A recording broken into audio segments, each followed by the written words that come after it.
接下来方程老师要介绍这个题目，他说，如果 n 是自然数，那4的2n加1次方加上3的n加2次方成为某质数 p 的倍数。问你说 p 等于多少？第二个，证明你的结论。好，那我们说数学归纳法是第一个，可能是要先归纳出你的结论。那现在呢？像这个题目它就没有告诉你 p 多少，所以你要先想办法求出 p 的时候呢，就要先想办法来归纳。那我们可以这样来看，就是说，当 n 等于1的时候呢，你这个式子啊，原式呢，就会变成这个4的2乘以1加1加上3的1加2，这个是4的3次方多少？64，3的3次方27，这个加起来91，对吧？好，那91是不是质数呢？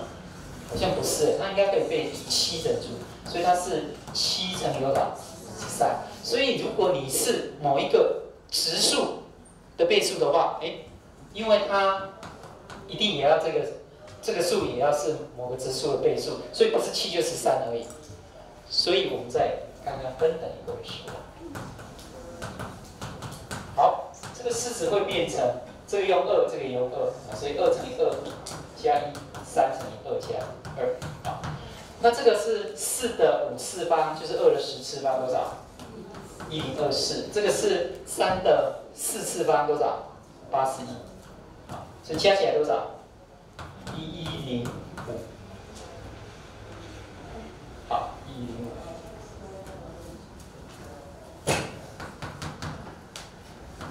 好，1105，看看可不可以用7整除呢？那就除看看嘛，除7，好，7，剩下40，7，535，剩下55，55可不可以？不行，所以可不可以用7？没赛。那不是用7，当然用多少？13，好，那就用13看看。好，13的话用多少？7，91，8。8的话104，剩下65，再用所以可以，那是13乘85，所以这个时候 p 应该等于多少？13。好，所以我们就求出来了哦。这个时候呢，所以 p 就应该等于13，好，这样子就解出来。好，那第二个就要开始做数学归纳法。数学归纳法第一步要先写n 等于1的时候。好 ，n 等于1的时候，当然刚才已经算出来了，原式它是等于91，是7乘以13，43的倍数。好，那第二个，这是第一个步骤，第二个要写什么？若，对了，假如说若 n 等于 k 的时候成立。好，那么接着要写什么？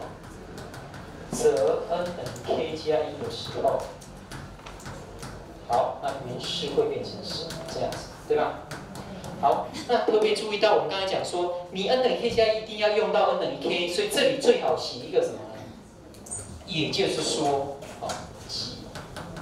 把 n 等于 k 放进来的时候，那个结论写下来，等一下你可以用。好，那这个结论呢是4的 2k 加1，n 这个是用 k 代，就是4的 2k 加1，再加上3的 k 加2，3的 k 加2。这个时候它应该是 p 就是13，是43的倍数。那你如果写43的倍数，等一下这里很难用，所以同学要注意哦，这里不要写43的倍数，而要写什么呢？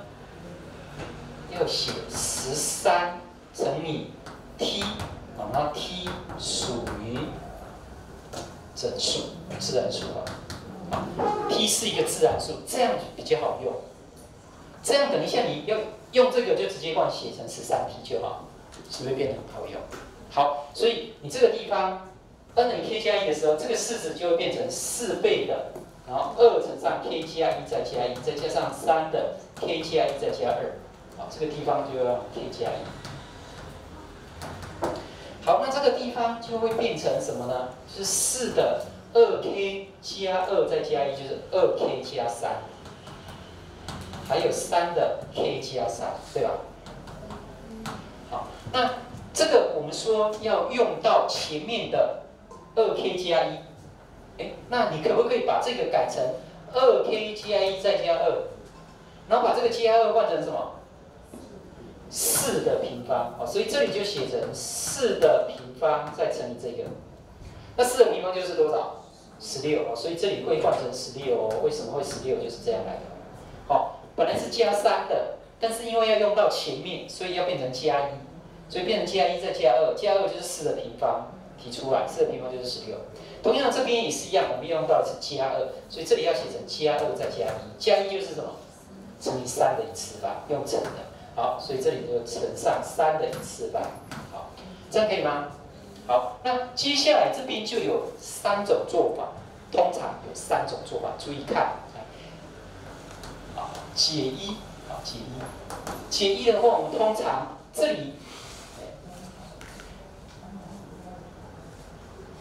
好，通常这里一个16，一个3，用，好，它这个原本是系数是1比1，现在16分3，所以你把比较小的提出来，3是比较小的。那它是4的2k 加1，好，3的 k 加2，好，那因为你本来前面有16，现在只拿出3个，后面3个已经用完了，前面16拿出3个，还有剩下13个，13个的4的2k 加1，好，那我们说前面这个就是13t， 这个是13的倍数13t， 那前面还有一个3造型。哎，是不是大家都有13？可不可以提出13？那提出13以后，后面都是整数，所以这个就是13的倍数，好，也是13的倍数，好，也是13的倍数，可以吗？那既然它也是13的倍数，就是 n 如果等于 k 的时候，那我们现在就证明 n 等于 k 加1的时候 ，e 也会是13的倍数，哎，那不就证完了吗？所以由第1跟第2，好，我们利用数学归纳法，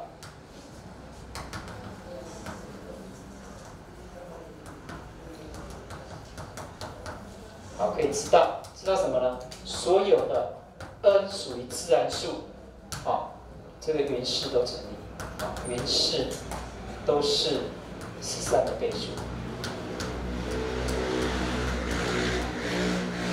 好，那这个是解1啊，那有解1，当然有解2，对不对？刚才提出来是比较小的，那你也可以解2，是提出来是比较大的，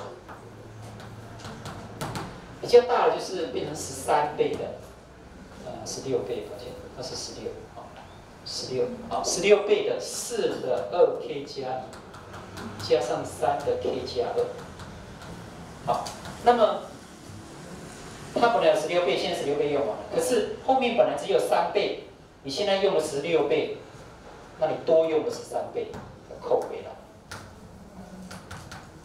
哎，那这个也是13t 啊，大家有没有13？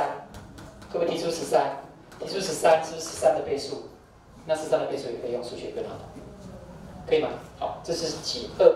那还有一个解1跟解2，这个解2比较容易，我就直接擦掉哈。我要再写一个解3啊。那解3有时候会解1跟解2不好用的时候，解3就变得很重要啊。解3的用法是这样，就是说你刚才呢，哎，请转过来一下这里。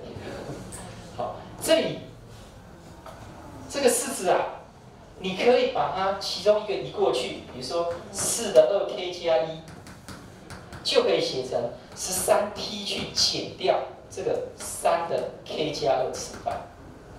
好，然后利用这个式子把它带到这里，带到这里啊，16乘以这个就换这个，这个地方把它换成这样，好，所以解3来请转过来，就变成了解3就变成了16乘上刚才讲的，把这个就换成了13t 去减掉3的 k 加2。好，然后你就会变成这乘开来，就会有一个13乘以16t。好，然后这个呢，可这个后面还有一个是加3t，我漏掉了，抱歉。这个是它，啊，后面还有加上3t，加上3倍的3的 k 加2，所以它就会变成16乘以13t啊，就是13乘上16t 了，好，然后这个减掉16倍，再加3倍，那就减掉13倍。大家都有13，可以把13提出来，那也会是13的倍数，好，一样都可以证明出来，这样可以吗？有没有问题？好，这个特别喜欢考像第2题这样的类型，好，看看有没有？